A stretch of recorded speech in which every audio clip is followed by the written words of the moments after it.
Good afternoon, you're very welcome along to World Cup Daily, and I hate to break it to you, but there is no live football today after over 2 weeks of matches and matches and matches every single day. We've got to live without live World Cup football. The good news though is that there's plenty of big last 16 matches coming up over the next 4 days, and we're going to be previewing all of those matches, especially the ones tomorrow and Sunday over the next 4 minutes here on the show. John Duggan and Leon Blanche and Kieran Bradley, our resident Englishman, are going to be joining us over the next half an hour or 40 minutes or so. England against Belgium is going to be one of the big talking points on the show, and as I say, the last 16. Phil Egan, good afternoon to you. How you doing, Owen? How are you spending your rest day? I'll probably watch more football. Okay, right. Dundalk and Cork City tonight. And maybe I'll watch back some highlights of the group stages to get me ready for the knockout stage. You're a real football man. I love football. Football true and true. Yeah. You're not going to pick up a language or anything with your rest period from the World Cup? No, it's not going to like do a pottery class or anything like that? Languages are never really my thing. Yeah, no, neither were they for me. England versus Belgium. We're going to, as we say, get into that a little bit later on with Kieran Bradley, who maybe is like recalibrating his idea that football is coming home and maybe has kind of its turned direction a small bit. What were your thoughts on this last night? It was just a strange experience watching this. Yeah, it's when Adam Januzaj scored, I kind of thought when you saw Roberto Martinez celebrating, it was a convincing celebration from Martinez, but I thought back to Brad Pitt's character in Snatch, where he's told to throw the fight, but he goes in and he lands a punch and he ends it. And they're like, you weren't meant to do that. I kind of felt, was Januzaj meant to score that goal? But it was a great goal. But yeah, look, we were watching, it was like a warm-up game for a World Cup. Yeah. Which, this is what was going to happen. The only thing that would have made this game interesting was if Tunisia had held on for the draw against England, they would have needed something last night, but they didn't. So what it does is it just puts it all onto Tuesday for England and Gareth Southgate. If they lose to Colombia, he is going to be in for a torrid time. They'll say, why didn't you win? You could have played Japan. Yeah, well, as if the decision, like it's a complete nonsense though, really, isn't it? That they had the decision to win or not, and they decided, you know what, we're going to take 0 points from this game, because Belgium, to a certain extent, approached it even in an even more demoralising way, didn't they? But their reserve team just happens to be a bit better than the England reserve team. There you go. That's what we learned last night. That's it, exactly. I think you've summed it up beautifully into a nutshell. What we did also learn this morning, really, is that the English press are still as entertaining as ever. Have a look at the back page of, I think, the Sun, or the Mirror, my apologies. This way to the final. England's second string beaten, but can now plot a far easier route to Moscow, starting with Colombia. There is every single chance that this thing just blows right up in their face next Tuesday. Yeah, but then they'll say, well, do you know what? It's a young group of players. They will have learned. They'll be ready for 4 years' time. And with all these underage teams coming through, this was always about building for the future for England, and Gareth Southgate has done that. Wasn't the Euros all about building for the future for England as well, until you lose to a nation like Iceland? Yeah. I'm not sure if you can put Colombia into that same bracket, but maybe the whole kind of manoeuvring with last night and the amount of changes that were made could make it as, maybe not as sour as that Iceland result they lose, but like sour, as you've already said. Yeah, and I said it all goes down to Tuesday, and we were told going into this World Cup that wasn't any pressure on the England team because they weren't expecting anything. Then they beat Tunisia, they beat Panama, and people start getting a bit carried away. They think, do you know what? Maybe we could actually do something because there's been no outstanding team. And, you know, all the papers this morning, the English papers, they've plotted out the route to the final. It's like, lads, do you ever learn? Dare to dream is what I say, dare to dream, but there is... You can dream big, but that's too big. It is, like, it was kind of a final...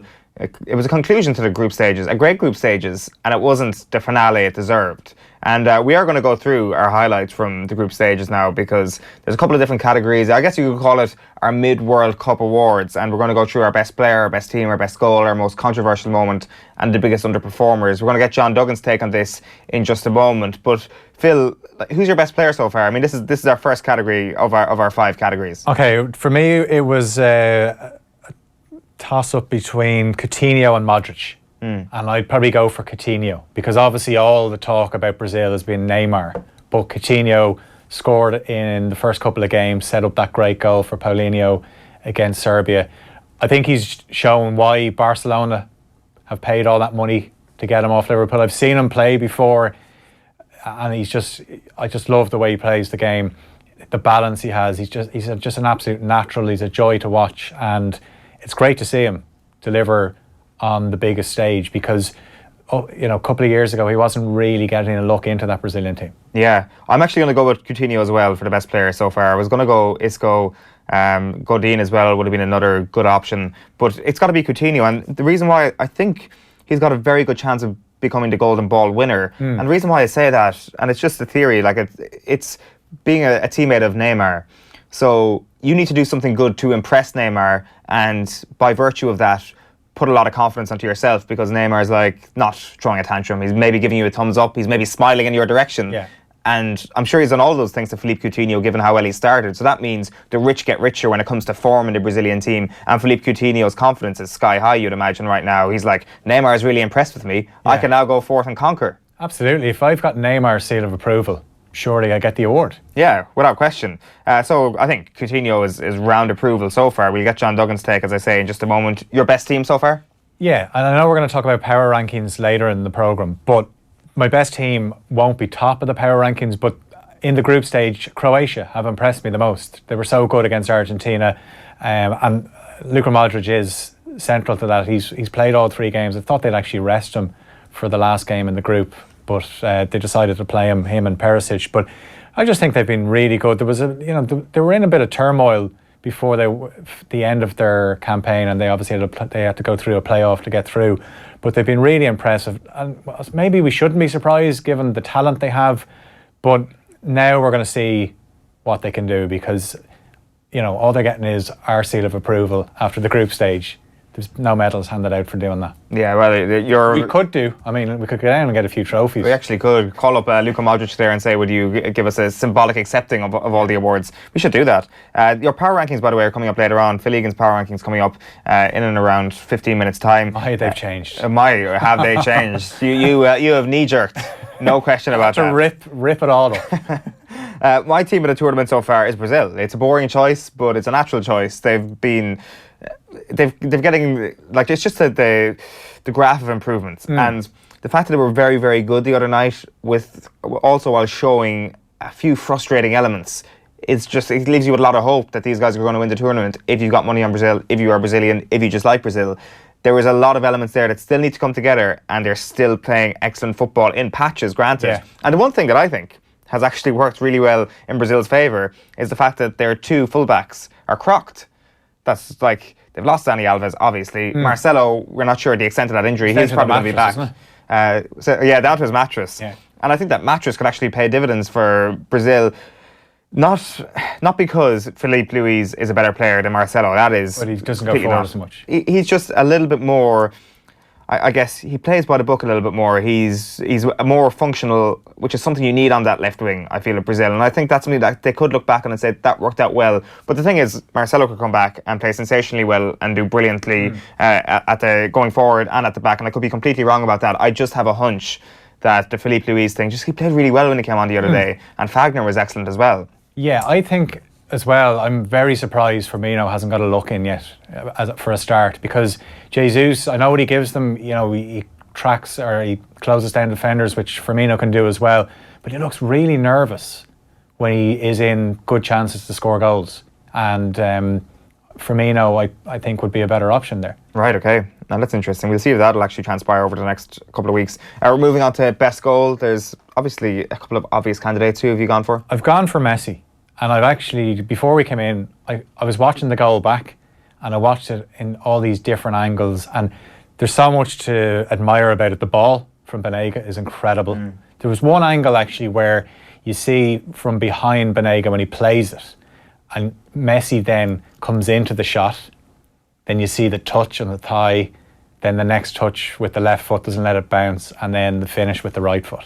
Yeah. I just think, given the pressure as well that Argentina were under going into that game, all the talk about Messi, can he do it for Argentina?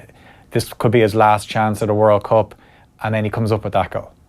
Yeah, it's hard to argue against that appraisal of the goal. It's the single motion without letting the ball touch the ground is what sets that goal apart. But I'm going to disagree with you. It's okay. I'm going to go for Nacho's goal against Spain, and I'm not going to lie, there is an element of a sepia tint about this goal at this point, because it feels like it happened 7 years ago. There's a lot of football that's happened since then, and I'm getting nostalgic about this goal almost. Yeah. It just feels like it was a very emotional moment, because we were all still in the heady early days of the World Cup, when things like Morocco versus Iran was still exciting to us, and seeing these superstars go up against each other and putting them ahead. Just put a bit of money on Spain to win the World Cup as well, and he scores that goal, and there was this range of emotions that I was experiencing. So my opinion is heavily coloured by that, but it's also coloured by the fact that it was an amazing strike. Amazing strike, game of the tournament so far. Yeah. Like, obviously we couldn't wait till the tournament started. We were pumped. We were for the Russia and Saudi Arabia game, and then Portugal, Spain. We built it up, and it didn't let us down. You could even argue Ronaldo's goal is better given what was at stake. That fact that we know Ronaldo had a wretched record from free kicks. He pulls up the shorts to show off his bulging thighs to say, I am ready. I'm going to score this free kick. And he did it. Yeah, he certainly did. It's going to be hard to think of a situation in the knockout stages where that game will be topped, I think. And it's come so early as well. There is a nature of kind of looking back wistfully on that game, despite the fact that it was only 2 weeks ago. It's hard to believe that it is only 2 weeks ago. Just two more categories. Most controversial moment is our penultimate one. What's your most controversial moment? I've gone for VAR, but Okay. I think the controversy is that people want it to be controversial. I think it's worked really well. Yeah. I think the problem that where it sometimes kind of lets itself down is the referees themselves that actually go over to the screen, they look at the incident and they still make a pig's ear of it. Prime example, the penalty that Iran got against Portugal. Yeah. My only thing is, and we would have seen this even watching the Ireland-Australia rugby match last week as well, when you slow things down, they do look a lot worse. I remember thinking of the Jacob Stockdale incident, for example, where in slow motion it looks a lot worse. But the game is not played in slow motion, but when you slow things down.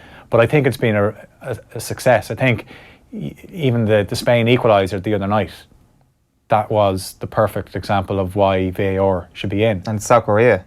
Yeah, also Davinson Sanchez yesterday. Yeah. We were watching it out in the office going, oh, that's a penalty. And saw the replay, penalty. Then they zoomed in. Oh, what a tackle. So, that, like, the old rules, penalty, Davinson Sanchez is sent off and Colombia are out of the World Cup and they don't get their chance to beat England. Yeah, justice is being served left, right and centre. So yeah, I can see what you're saying, that it is the most controversial moment because of the commentary around it. For me, the most controversial moment, and I know it's kind of a little bit before the World Cup, is the Ulan Lopetegui sacking. It was sensational. It was like properly divisive. Who is in the right here? Who's in the wrong here? Is it Lopetegui's fault? Is it Florentino Perez's fault? Is it the National Federation of Football in Spain's fault? There were so many different parties involved here. It was a fascinating story. Again, I'll hold my hands up and say there was a pre-tournament hysteria. There was a lot of excitement, and every little bit of controversy we just clung on to with two hands and said, please we just squeeze the life out of this controversial moment just to get those controversial juices flowing. And boy, did they flow. I enjoyed the Spain story so much. First World Cup Daily show, you know, we talked about it a few days beforehand. So we'll just kind of set the tournament up, and this is what we'll do. First day of the show, and he's gone. Yeah, it was perfect. Thank you to the Spanish Football Federation for getting World Cup Daily off to the right front. Absolutely, Mr. Rubiales, or Pablo Zabaleta, as he's more commonly known. They absolutely bop off each other. They are the twins of World Cup 2018. Final category, most disappointing player. I've gone for Robert Lewandowski. Now, I kind of feel sorry for him because his teammates haven't exactly helped, but a lot of people would have backed this guy for top scorer. Looking at the group, they think, yeah, there's goals in that team, but he hasn't been good. There's a few other players that I considered. I kind of talked up Milinkovic-Savic before the tournament as a player to watch, but I just don't think he's been used the right way. And I've heard him compared to Paul Pogba. He was playing alongside Matic the other day, was he? Yeah. And it's just not right. No, and that's pretty much where the first goal came from. That kind of lack of understanding of, you know, Paulinho is going to run through, you know, someone's got to track him.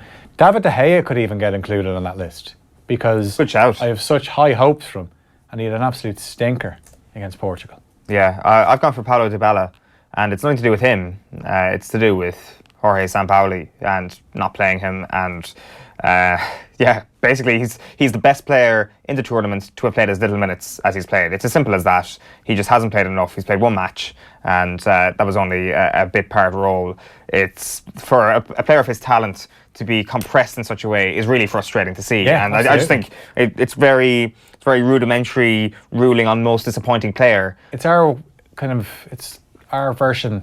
It's the Wes Hoolahan thing. Yes, exactly. That's a very good comparison. Like, I mean, when you make everything relative, when you make the Republic of Ireland relative to Argentina, then Wes Hoolahan probably becomes a relative version of Paulo Dybala. We want to see a creative player in, but he doesn't get enough game time, and that's kind of similar to... Well, the difference there actually is that they've got Messi ahead of Who would Paulo our Dybala. Messi be? If Wes is on the bench, who's our Messi then? Jonathan Walters. Yeah, just a different kind of version. Just like he's got all the skills. He's just a bit more honest. Just a bit more honest. That's it. He's a more honest performer. We're going to get over to John Duggan in just a moment. Just to remind you, you're watching World Cup Daily with thanks to BoyleSports. You can go on to offtheball.com/BoyleSports for some exclusive offers, and there's some really good offers this weekend. In the Uruguay versus Portugal game, you can get Ronaldo to score in 90 minutes for an enhanced odds of 3-1. Messi to score 90 minutes as well against France is also 3-1. That's for new and existing customers as far as I can see here. So that's 3-1. Offtheball.com/BoyleSports to get your hands on those exclusive offers. Let's go to Moscow.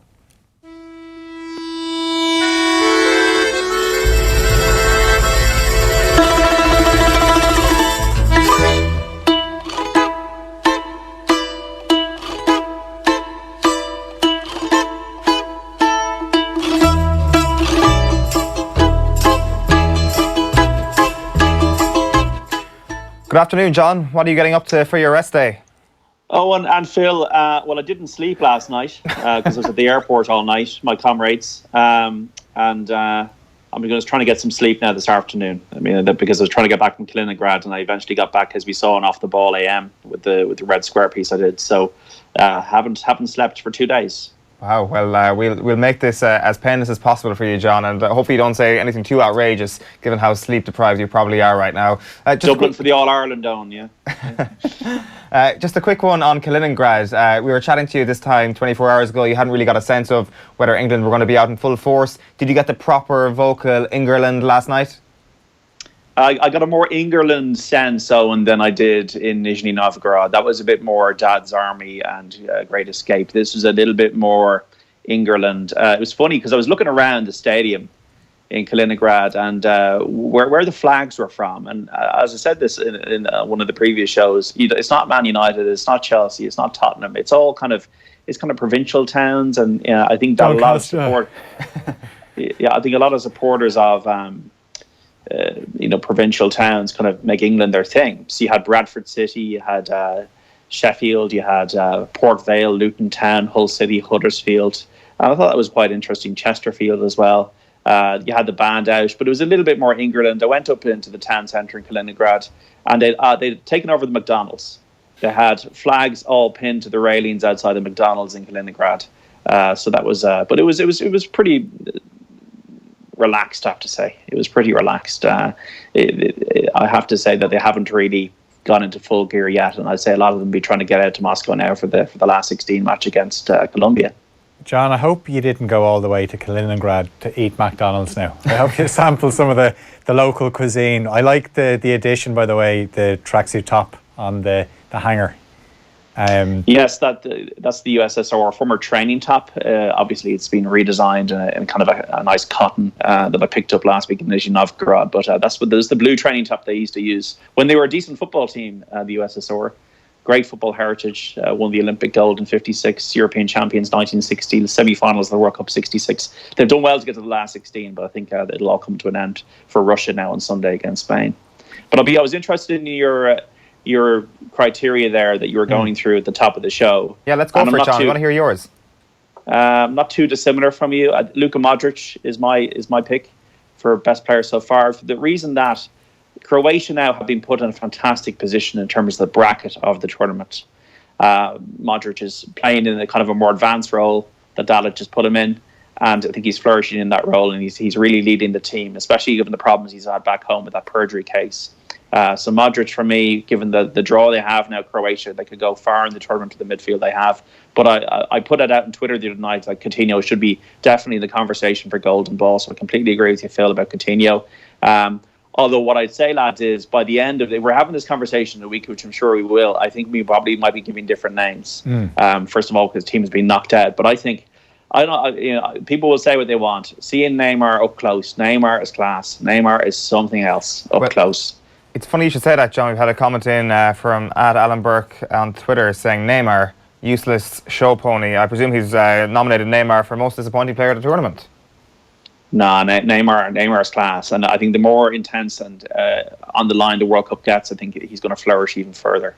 Haven't seen him the other night. I didn't see. Okay, there was a couple of moments when he rolled into the crowd, and there's another moment when he's clutching his face. But Neymar is pretty responsive. He's not preening around his teammates. That Ronaldo, I would say, is much more into himself on the pitch than Neymar is. Neymar is. Before the game, Coutinho and him are giving hugs to each other. When Paulinho scored, he was jumping on his back. Neymar is into the team spirit. And I think it's over the top a little bit. The over the top analysis of Neymar being over the top is an over the top analysis of it, is what I'm trying to say. So in terms of my best player so far, Luka Modric just over Coutinho, who I think is loving that kind of central role. The best team I've seen are my tip, Brazil. I think they're only going to gain momentum, but I think Brazil-Belgium will be an absolute humdinger if it happens in the quarterfinals. Belgium could take them. De Bruyne and Hazard, Lukaku in form. So that'll be an amazing game if it happens, if it transpires that Brazil get past Mexico and Belgium beat Japan. The other criteria, what were they again? Best team? Best goal. Best goal. Sorry, John. I'd have to say Messi. Agreement with Phil there, with honourable mentions for Toni Kroos and Ronaldo's free kick. The two free kicks were sublime. But Messi, I think with the Messi thing, it's the pressure. The pressure he was on in that moment against Nigeria, and he just nailed it. And that is why he is the best footballer in the world, and that's why I suppose there's so much talk about him, because he is the best player in the world. What's been the most controversial moment of the World Cup in your view? I think Senegal's exit on yellow cards didn't really sit well with me in the way Japan played yesterday. Mm-hmm. Is there a better way? I don't know what the answer is, lads, but is there a better way of sorting this out? I know it's difficult when you have goals scored and expected goals. No, we won't go down that route. We're not ready for that just yet. Maybe, I don't know. We're definitely with you on that one, John. It was pretty demoralising to see, and the irony, of course, is the fair play was the reason why they got knocked out. And you look at what Japan were doing. Most disappointing player, John. Finally, who's getting that award from you? Thomas Muller. Okay. He got the Golden Boot in 2010. He got the Silver Boot 4 years ago, and the Silver Ball. So he was voted the second best player behind Messi. Anonymous against Mexico, the game I was at, and dropped for the third match. And I think everybody wants to blame Ozil for everything, right? But I think he's more symbiotic of Germany's issues, Thomas Muller. He'd be a very disappointing player. But the good suggestions there, De Gea, who could be dropped. I'm hearing for the Spanish-Russia game. And also Lewandowski, that was a very good call. But Thomas Muller, for me, he was very much, with Bayern and with Germany, a real symbol of Germany. More so than Kroos, I think Thomas Muller, everybody knows who Thomas Muller is when they see him. And I think when the tears flowing, that to me encapsulated Germany's flip from being world champions to chumps. John, just in terms of tomorrow's matches, we don't have a whole pile of time to preview them. There's France against Argentina at 3 o'clock and Uruguay against Portugal at 7 o'clock. Obviously, both last 16 games. Everybody will be looking at this and thinking about the possibility of Ronaldo versus Messi in the quarterfinals. It's going to take a couple of upsets for that to happen, though. It is, and I was annoyed walking out of the Luzhniki the other day because I don't want to go to a group game in a World Cup, any match in the World Cup, and see an awful match, which the France-Denmark one was, and I was annoyed with Deschamps. Just as a spectator, I'm wanting to see more. I'm wanting to see more from the players, but now I've calmed down. I mean, surely the French midfield and attack can get some hay out of that Argentina midfield and defence. As romantic as Argentina have been, and they really have, I still would say they've been the story of the tournament. They've been a brilliant story, the roller coaster they've been on. Once again, people are talking about Trent Alexander-Arnold as a 19-year-old who's not had a place in an England reserve team last night. Kylian Mbappe is 19 years of age, and he's in the conversation for the Golden Ball, potentially, if he catches fire in the tournament. That's the kind of player I think in a week's time we could be talking about more so in terms of players at the tournament. I just think France will have too much going forward for Argentina. I think the romance has been great, but I think ultimately it's down to quality of play now and ruthlessness. And despite France's issues with shape, as we've seen, and the best team and actually functioning well together, and Griezmann has been a little bit disappointing so far. Surely they'll have enough for Argentina in the first match. In terms of the second game, I'm all for Uruguay, guys. I think Lucas Torreira has been a good addition in the midfield. Obviously, they're very good in the boxes with the Atletico Madrid defenders, and then Suarez and now Cavani are both starting to score goals. I think Portugal, I don't know what you guys think, but I think they're Ronaldo aside, very ordinary team that are well coached by Santos, but with an ageing defence. And with the midfield, that to me is pretty ordinary, having seen them against Morocco, and Morocco had a hatful of chances. And then we saw the problems that Iran caused them. I think the end of the road is nigh for Portugal, and I think the end of the road is coming for them tomorrow night. I don't know if you agree or disagree, but I'm pretty confident about Uruguay tomorrow. Which game are you off to this weekend, John? Or which games, I should say? I'm off to two. I'm off to Spain against Russia, so we'll see what the hosts how they react and what the kind of the size of the crowd is and the buzz around Moscow, and because this is the biggest game and probably since the semi-final of Euro 2008 for Russia. And then I'm off to England against Colombia on Tuesday, which will be the column inches. I can just imagine the column inches that'll be filled between now and Tuesday about Southgate. Did he do this? Did he do that?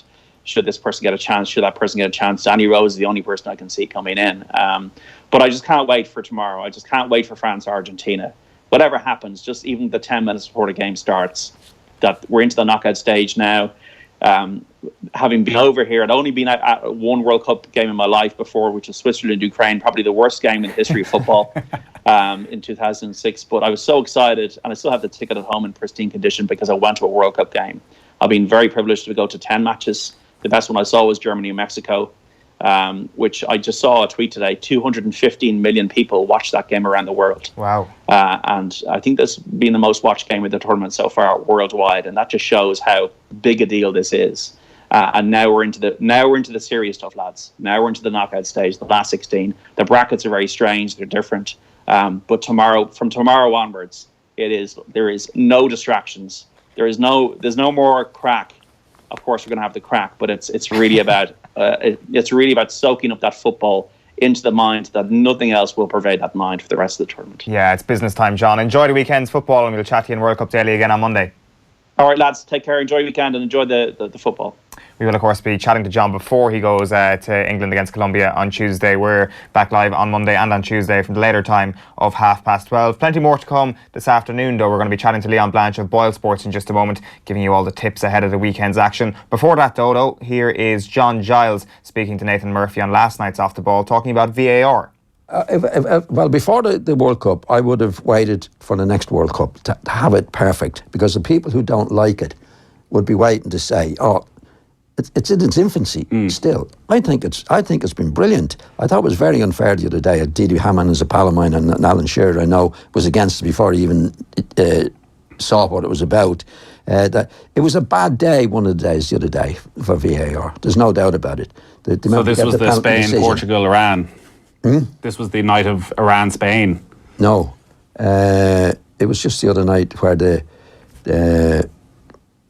penalty decision. Remember the fullback jumped and he hit the ball accidentally, and there was a couple of decisions which were wrong. I mean, I don't think it was a penalty. It was a bad night, and everybody picked on that. What did we do? There was 27 matches before that, which were good, and especially the next day. The match, who was it the other day? Germany and South Korea. South Korea. I mean, most people who were listening to us probably watched the match. South Korea scored the first goal. Now, I thought he was definitely offside. You have to eliminate that goal. So it went to, and it turned out the ball hit between the German's legs, and he wasn't offside. Now, the referee couldn't see. Nobody could see that, right? If that hadn't been for VAR, that goal would have been disallowed, and totally shown the referee up. Because we would have seen it on the television as a replay, right? And we would have seen, so it was going against the referee. What's happening at the moment is actually helping the referees 99% of the time, in my opinion. John Giles there speaking to Nathan on last night's show. We are looking ahead now to the weekend's action and those 4 last 16 matches that are coming up over the next 2 days. France against Argentina is a standout fixture, and Blanche of BoyleSports is on the line to help us preview this match and the other 3 games that are taking place on Saturday and on Sunday. Leon, a very good afternoon to you. Good afternoon, lads. How are you? Not too bad at all. We're kind of holding our tears in as a result of the fact that England and football might not be coming home just yet. But there'll be plenty of time to chat to you about that next week. They're in action next Tuesday. We do want to look ahead, as I said, to Saturdays and Sundays games for this weekend. And as I said there, France-Argentina, the standout game. What way is the market looking for this one? Yeah, look, I mean, it's a huge game. Obviously, France, slight favourites. A little under 6-4 at 29-20. Haven't really set the World Cup alight just yet. I suppose you could say the exact same thing about Argentina. Argentina are 12-5 outsiders, so almost 5-2 for Messi and co to defeat Pogba and co. And the draw is at 19-10. I mean, there's no doubt about it. The top half of the draw is so difficult, and this is just one out of the 4 ties in the top half that look extremely difficult to call. We're enhancing Messi to 3-1 to score at any time in the game. offtheball.com/BoyleSports. He got on the score sheet in a much needed goal for himself and his country last time out. And I think that'll give Messi a lot of confidence. But I don't know how to call this game, lads. It's going to be very tight, I think, and there might just be the odd goal in it. I wouldn't be surprised at all if this game goes to extra time. So I'm going to sit on the fence and go a draw at 19-10. The beauty of it is now we're into the knockout stages where the tension is going to ramp up, and obviously last night we got the complete opposite of that with England and Belgium. But the beauty of knockout football is we are going to get so much tension. There's going to be a lot of games where they probably will go to extra time. So hard to call with this one. Do you know Messi has never scored a World Cup goal in the knockout stage? I think this could be the day, or tomorrow could be the day to change all that. I think his goal the other day was one of the great World Cup goals, and I'd love to see Aguero start instead of Higuain. I never get it with Higuain. He's a decent player, but he's not as good as Aguero. You saw the chance that he missed against Nigeria. Like, he skied it into Rose Ed. Got to start Aguero, Pavon. Mascherano obviously has a lot of clout in the dressing room. That's the only reason he's in the team. They're good enough to beat France. Yeah, they certainly are, and France perhaps bad enough at times to get beaten by Argentina, which might be the key point as well. 19-10 on the draw there, and as you said, Messi, one of the great World Cup goals the last day, 3-1 at offtheball.com/BoyleSports if you want him to score at any point in the France game tomorrow. That kicks off at 3 o'clock. At the 7 o'clock game, Leon has got a couple of interesting angles from a betting perspective as well. It's Uruguay against Portugal. Just looking at it now, it seems that Uruguay are very slight favourites for this. Very slight favourites, Owen. Again, it's such a hard last 16 to call. Uruguay, they haven't conceded a goal yet. They look very dogged at the back. They don't have an awful lot of creativity in terms of midfield players, but they've got 2 world-class strikers up front in Cavani and Suarez. And if you can feed those 2 guys, give them a chance, they're well able to put the ball in the back of the net. Then you've got Portugal, who've got probably on current form, Ronaldo is playing better in this tournament than Messi is. So you'd have to say he's the best player in the world right now at the moment. He's really stepped up to the mark for his country. We're enhancing Ronaldo to score at any time in this game as well to 3-1. So 2 fantastic offers for tomorrow's games. offtheball.com/BoyleSports. Messi and Ronaldo both enhanced to 3-1. But I can see Uruguay beating Portugal. They're slight favourites at 9-5. I think this is going to be really, really tight. I don't think we're going to see a goal fest. And I think Uruguay, they've kept 3 clean sheets in their group games. They'll be hoping to do the similar. And I think if they can nick a goal, they'll be very hard to break down. So for me, Uruguay just to get past Portugal. I'm going to go up against you on this one, Leon. It's kind of a bit of a punt from my perspective for the charity bet today. Portugal to win on penalties is 8-1 with BoyleSports. I'm liking the look of that. Well, look, I'm sure one of these last 16 games is going to be decided with penalty kicks. And I think both of these teams, especially Uruguay, they kind of mirror Atletico Madrid style in terms of the Atleti 2 centre-halves play for Uruguay, and they keep it very, very tight. The midfield gives the back four plenty of protection, and they just try and create one or two chances, knowing they've got two world-class strikers up front. So this could go all the way, but I just fancy Uruguay just to nick it. Yeah, I wouldn't be surprised if there's a red card in this game as well. You look at some of the battles, Suarez against Pepe. Yeah, of course. Godin against Ronaldo. You know, these are some...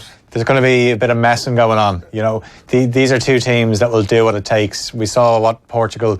They sit back and, you know, they'll say to you, come and break us down. They've got two L boys playing centre halves. Then obviously you've got the two Atletico boys playing at the back for Uruguay. Interested to see if Uruguay stick with the three at the back that they did against Russia. They looked a lot better. Obviously Jimenez missed out, Coates came in, but I would obviously Jimenez coming back in, will they stick with three? And Cáceres was part of that three, but I think this has extra time written all over it. Yeah, you would imagine, just on the point of the back three and how that goes up against Ronaldo, just how well telegraphed the A versus B setup was. I'm sure that Uruguay have some sort of plan to counteract Cristiano Ronaldo, because we knew from a mile out there was a high possibility that it could be Uruguay against Portugal in the last 16, and so it has transpired. That's a 7 o'clock kickoff tomorrow. We'll move on to Sunday's games, Leon, and Spain against Russia. Spain heavy favourites, are odds on at 7-4 on with BoyleSports. Yeah, look, I think Spain, lads, they probably would be happy in terms of the side of the draw that they're in. And I think, as we saw with Russia, when they came up against a half-decent side in Uruguay, they were fully exposed. Russia have done remarkably well just to get to the knockout stages. It'll be a bit of a party atmosphere, but I think the Spanish will be very much fancying their chances. I actually fancy Spain to be leading at half-time and full-time in this game. It's time Spain really gave us a performance that puts down their own marker for this year's tournament. And I think they could, because I think Russia are very, very average. As I said, they've done well to get into the knockout stages. Great as them as hosts. But this is the end of the line for Russia. Fully expect the Spanish to win, and win with a little bit to spare. Yeah, would you go along with that, Phil? Yeah, I think Spain will win, but they're just that kind of team where they're not going to hammer you.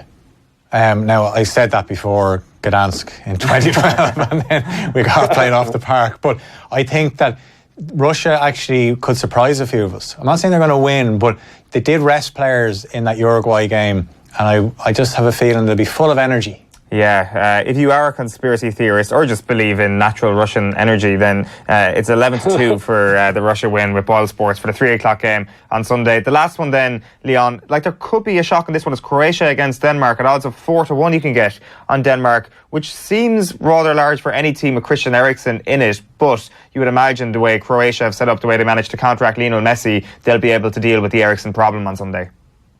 Yeah, look, Croatia have been, I suppose, one of the sides of the tournament so far. But that's well and good now. The group stages are over. You're now into knockout. And Denmark, as we've saw, to our own detriment from an Irish perspective, they can be very dogged. And they will make it very, very difficult for Croatia. I'm assuming they're probably going to set up with a 4-5-1 formation. Eriksen probably just gets that little bit of freedom. But Croatia, the way they've kept the ball, they made wholesale changes for their last group game, and they were still victorious. So the players who were on the bench have laid down their own marker to the manager in terms of, if one of the first 11 is not doing it, put us on and we can deliver. And in Modric, they've got one of the best playmakers in the world. And although I'd see Denmark keeping it tight for maybe the first 45 minutes, I do feel Croatia have enough to see off the Danes, and that's why they're slightly odds on. But I wouldn't be surprised at all, again, if this game is very nip and tuck right till the finish. But I hope for football that Croatia get past Denmark, because we want to see sides that play the game the right way. And I think Croatia are certainly one of those teams. Yeah, there's no question about that. We want to see Croatia go through as well. We're still bitter about Denmark, aren't we? Very bitter. Yeah. That bitterness is not going to go away unless we see Croatia absolutely pulverise them on Sunday.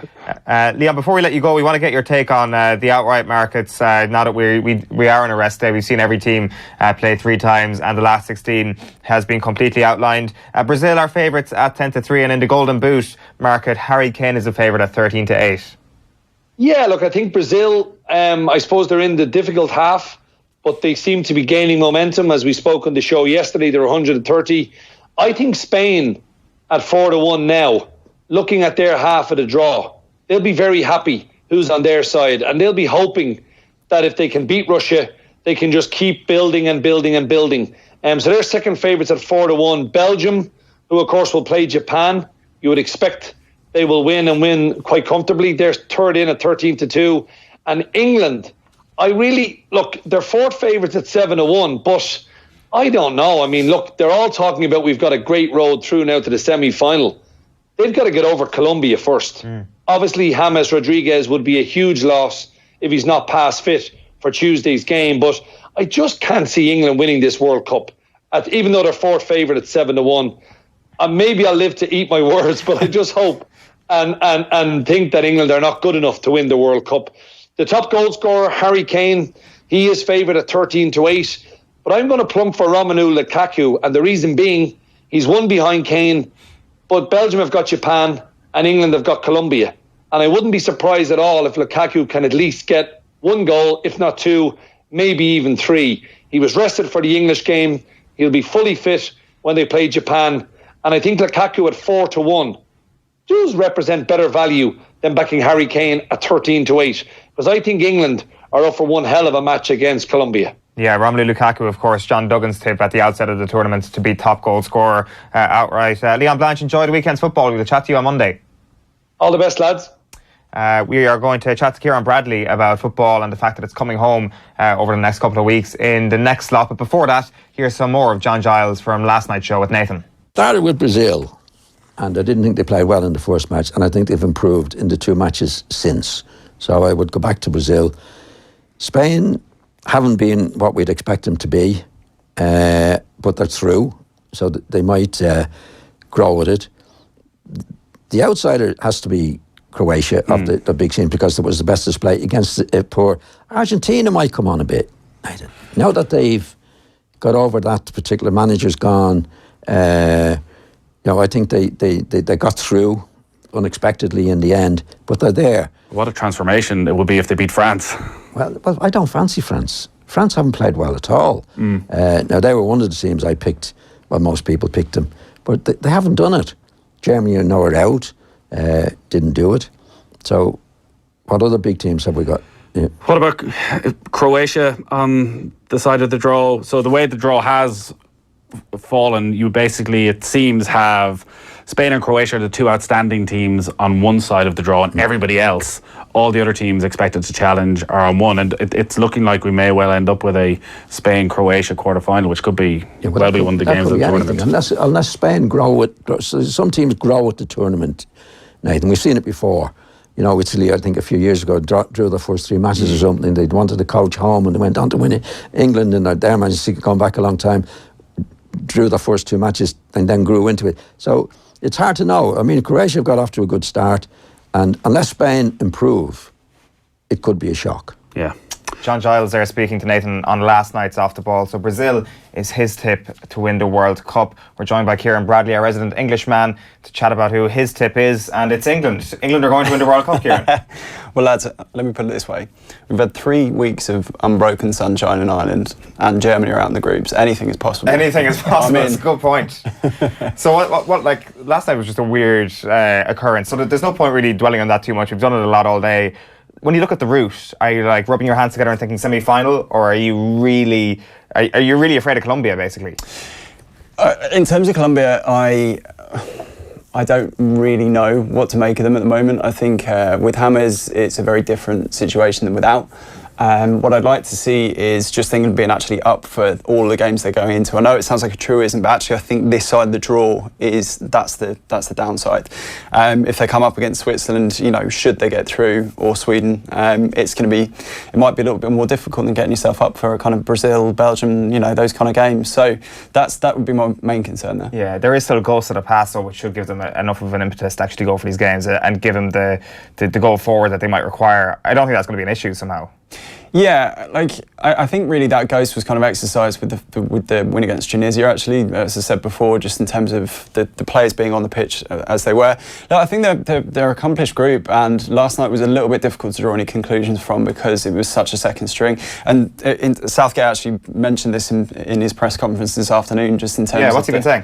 Well, he was saying, actually have the quotes here, he was saying... It's coming home. It's coming home, and he was topless as well, which was handy. But he said, in terms of the changes in the team, they had a game 4 days ago in extreme heat in Nizhny Novgorod.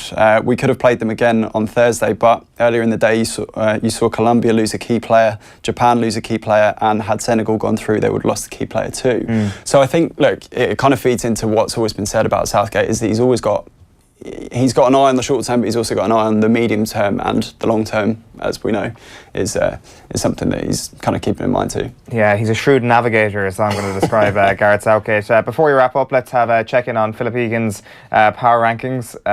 Do England make it? Oh, they do. Making it at number 9. That's 1 to 10 there. Brazil at 1, Argentina at 10. So for all our audio listeners, it's Argentina at 10, England at 9, Belgium at 8, Croatia at 7, France at 6, number 5 is Colombia, 4 Portugal, 3 Uruguay, 2 Spain and 1 Brazil.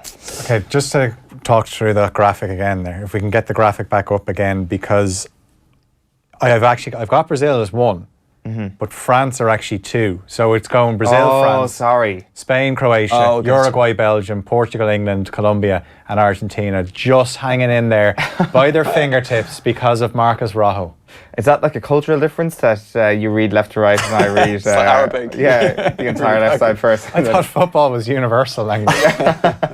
Anything controversial in there for you, Kieran? England, yeah, it was nice to see Agent Egan doing his work. He's at number 8. It's a pretty vanilla choice. It's tokenism, like my presence in the studio. It's, I haven't quite, I don't quite believe just yet, but we're going to find out on Tuesday exactly what they're about.